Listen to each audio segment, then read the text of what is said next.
BFM Business, BFM Patrimoine, la vie IMO. La vie IMO qui accueille ce matin Maud Cléris, bonjour. Bonjour Cédric. Merci d'être avec nous, fondatrice et présidente de MyClinica avec un K. Exactement. On va commencer par une petite fiche. Qui êtes-vous, MyClinica ? Qui suis-je ? Donc déjà, merci de m'accueillir. Je suis ravie d'être avec vous ce matin. MyClinica est un site internet qui permet de partager ou de louer des espaces professionnels dédiés à la santé et au bien-être. On nous décrit souvent comme un Airbnb médical et bien-être, ce qui est plutôt flatteur, ce qui nous va très bien, avec une différence notable néanmoins qu'on ne fait pas seulement des locations court terme, on a aussi des locations moyen-long terme. Donc Airbnb ou Doctolib ? Ah, plutôt Airbnb. C'est nouveau, ce concept, ça n'existait pas aujourd'hui, la location de locaux à usage médical, etc. C'était une terra incognita ? C'est un marché qui est très éclaté. Les professionnels aujourd'hui doivent aller passer pas mal de temps sur des sites ultra généralistes, type Le Bon Coin ou Facebook, ou au contraire des sites ultra spécialisés, mais comme Caducée, qui est un super site, mais dont le métier premier, la fonction première n'est pas l'immobilier.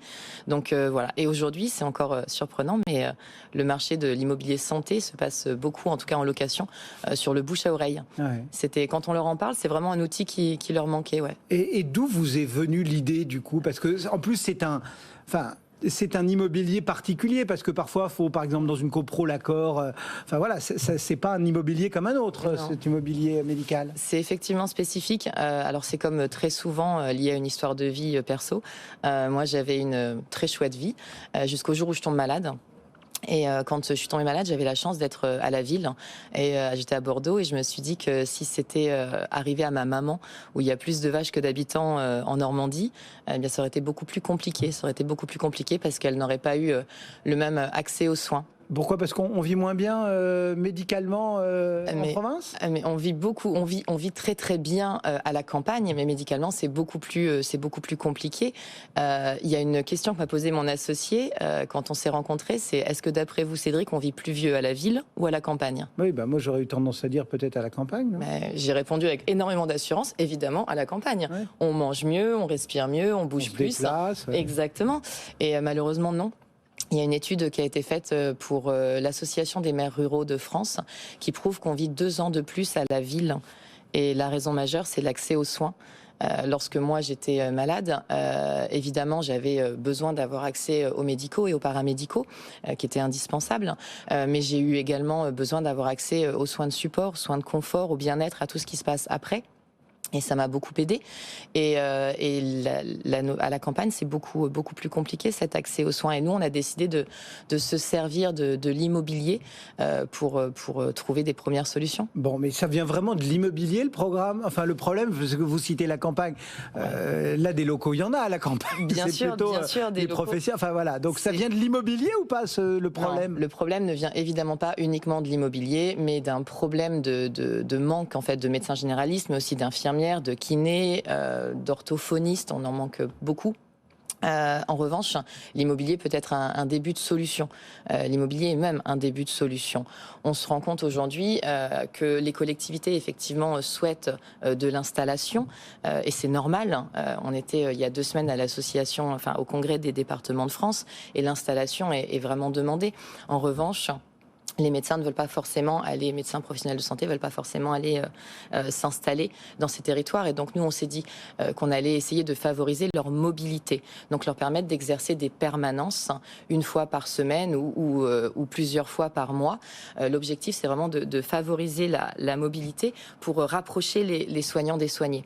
Quand j'ai fait mon étude de marché, au tout début, c'était pendant le premier confinement, donc j'avais un peu de temps, quand j'ai étudié le marché, j'ai découvert que 80% des personnes que j'interrogeais manifestaient avoir eu des difficultés pour trouver le bon espace pour exercer. Et en parallèle, je découvre un chiffre auquel je ne m'attendais pas, que les cabinets médicaux étaient utilisés, cabinets médicaux et paramédicaux, étaient utilisés 3 à 4 jours par semaine. 3 à 4 jours. Ouais. Ça veut dire que 40% du temps, ils sont vides. Et en plus, on est dans un monde qui est en pleine mutation. Il y a une véritable féminisation des métiers, ce qui est très chouette, mais qui change les usages. Il y a un besoin, comme dans tous les secteurs, de mobilité, de flexibilité, de liberté, de rapidité même parfois. Eh bien, c'est aussi le cas dans la santé. Et puis après, il y a aussi une donnée qui est importante, c'est que les professionnels, les praticiens ne veulent plus exercer 80 heures par semaine comme leurs aînés. Mais du coup, vous vous adressez à qui? Au tout-bib, enfin, je veux dire, aux professions de santé ou paramédicales? Ou est-ce que vous vous adressez aux propriétaires? Ou est-ce que vous vous adressez aux institutions, on va dire, mairie, regroupement de communes, départements? Alors, MyClinica s'adresse à tous les professionnels qui interviennent dans la santé ou dans le bien-être, donc tous. En tant qu'ancienne patiente, je pense évidemment au médical et au paramédical, grâce auquel je suis avec vous ce matin, mais je pense aussi aux paramédicaux, oui, qui sont indispensables, mais je pense aussi à la médecine préventive, comment on fait pour ne pas tomber malade, ou lorsqu'on est malade, comment on fait pour vivre mieux. Je pense aux praticiens de médecine alternative et complémentaire, tout ce qui est bien-être. Je pense également à l'accompagnement relationnel, qui est très important, au sport santé.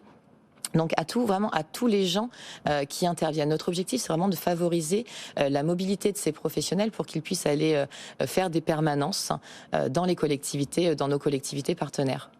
Alors, on est dans BFM Patrimoine, on s'intéresse aussi aux épargnants, aux investisseurs. Bien sûr. Est-ce qu'il existe vraiment aujourd'hui des opportunités d'investissement dans cet immobilier de santé? Alors, c'est déjà très chouette parce que j'ai passé une partie de ma carrière dans l'immobilier et là on peut mettre rentabilité et santé dans la même phrase. Donc oui, MyClinica est un outil de rationalisation de mètres carrés. Des mètres carrés, il y en a dans les collectivités, des mètres carrés, il y en a dans les entreprises, surtout grâce à l'avènement du télétravail, et il y en a dans ces cabinets médicaux, dans ces cabinets isolés. Donc oui, MyClinica est un outil de rationalisation de mètres carrés. Et si on parle de rentabilité, il me semble qu'un autre outil, donc Airbnb, que j'ai déjà cité, qui est juste un tout petit peu plus connu que nous, a été bon pour nos portefeuilles. C'est-à-dire qu'il a permis à ceux d'entre nous qui avaient un espace de libre ou un appartement vide, eh bien de se créer du revenu complémentaire. Et là, l'objectif, c'est de créer le même réflexe. C'est-à-dire qu'aujourd'hui, un propriétaire ou un investisseur qui sait qu'il y a un local, il est plus obligé de chercher qu'une boutique ou un commerce ou une profession libérale, etc. Il peut aussi se dire, tiens, je peux le déposer sur MyClinica. Ouais, c'est ça. Ouais, bien sûr.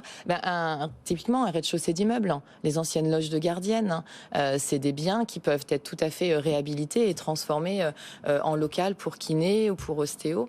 L'objectif, c'est vraiment de favoriser la mobilité, de pouvoir aller exercer ponctuellement là où on a besoin de ces professionnels, et puis aussi de favoriser l'interprofessionnalité, qui est un gros besoin, pour ces professionnels. Et cet investisseur ou ce propriétaire, vous l'accompagnez? Enfin, je veux dire, c'est-à-dire que j'ai un local.